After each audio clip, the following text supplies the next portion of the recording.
Have you ever wondered what happens when digital graffiti meets laser engraving? Let me show you how I turned a vector spray paint splatter into a full-on custom art piece. Brick wall, graffiti tag, frame, and all, right from Adobe Illustrator to laser cutting. Hey there everybody, today I'm going to walk you through a full graffiti inspired build that starts in Adobe Illustrator and ends in my laser engraver with some real spray paint action to bring it to life. This isn't just laser cutting letters, this is a full scene artwork.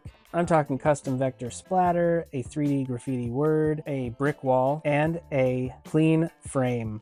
And yep, I took it outside and hit it with some real spray paint. Most graffiti art needs a wall and a spray can, but with the laser engraver, you can build your brick wall, design your tag, and finish it however you want with precision and total control. I've always loved the gritty look of graffiti, but I wanted to bring that into something tactile, clean, and display worthy. This is how I did it. So I went into Adobe Illustrator and I designed my text, my spray paint pattern, and then I imported a brick wall and I wanted it to be framed.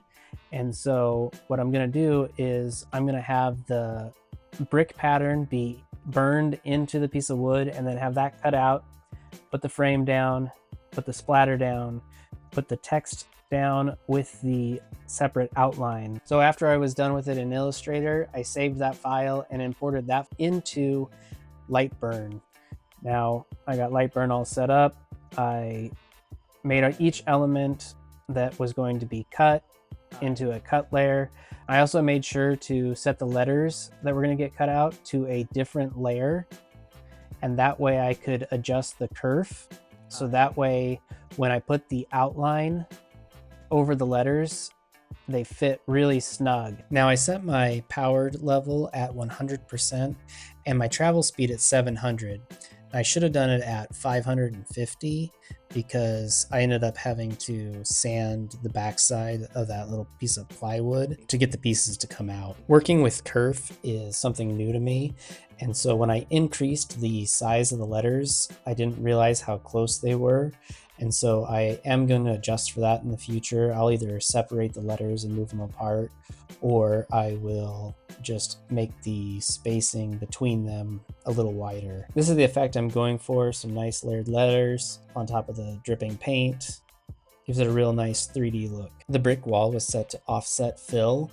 It was faster this way. It's at a 45% power and a speed set to 6,000. And now that everything is all cut out, it's time to start painting.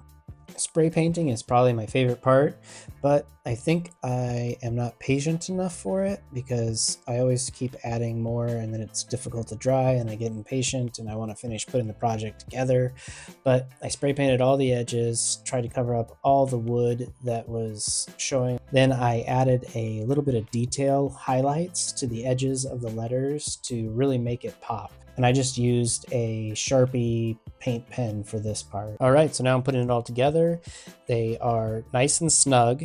Something that I wasn't expecting is that the thin outline, once it was spray painted, it actually started to curl because it was wet and the wood just soaked it up and it started curling. But everything fits real nice, and I just used some wood glue, glued it all together, and set something heavy on it to keep it nice and flat. All in all, I'm really happy with how it turned out. I hope my daughter really likes it, and I think it was a really fun, creative project. So I'll be doing my son's name next.